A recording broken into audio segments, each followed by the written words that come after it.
Thank you for watching Flavor Fancy. Leave a comment below and remember to like and subscribe for more keto treats. Hi guys, it's Katie and today I'm going to be making a spice cake. You will need almond flour, coconut flour,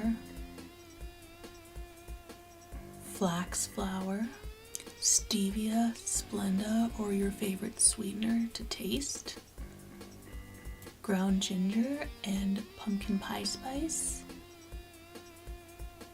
powdered collagen, cream of tartar, baking soda and baking powder, vanilla, anise, and pumpkin spice extract, pumpkin puree, chia seeds soaked in water, eggs, coconut oil, and butter. Start by mixing together all of the dry ingredients in a mixing bowl.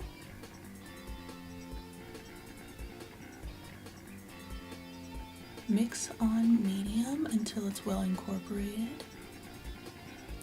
Next, I add the pumpkin puree and the chia seeds that I let sit in water for about 30 minutes before I started the recipe. And this helps keep moisture in the cake mix. Next, I add coconut oil and butter and I mix it until it comes together. Add the extracts, then I add the eggs one at a time. Next, I scrape down the sides of the bowl and I pat it onto a cookie sheet, or I make these into cookies. So just evenly press it if you want to make the roll. And I like to leave the edges clear of the cake mix because I don't want it to bake to the cake pan and then it makes it hard to pull apart.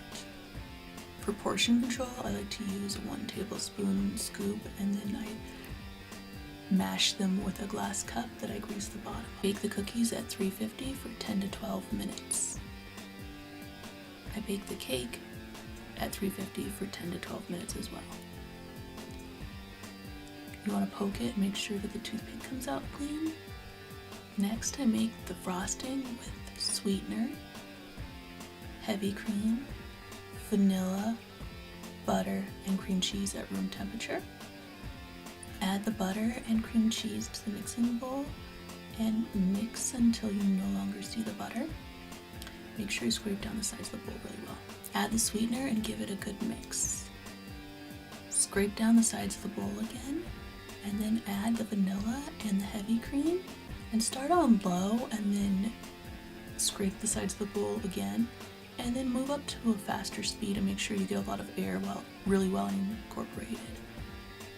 Once your cake is at room temperature, start by peeling back the sheet. Next, I take the frosting and spread it evenly across. Now you can go ahead and roll it. It's okay if it starts to fall apart a little bit in the middle because you're not really going to see this much. Once it's done, you can put it in the fridge and it's easier to cut. If you decide to make the cookies, lay them out flat on a sheet tray and then freeze them. And they freeze really well for about a month. After you freeze them individually, you can go ahead and transfer them to a Ziploc bag.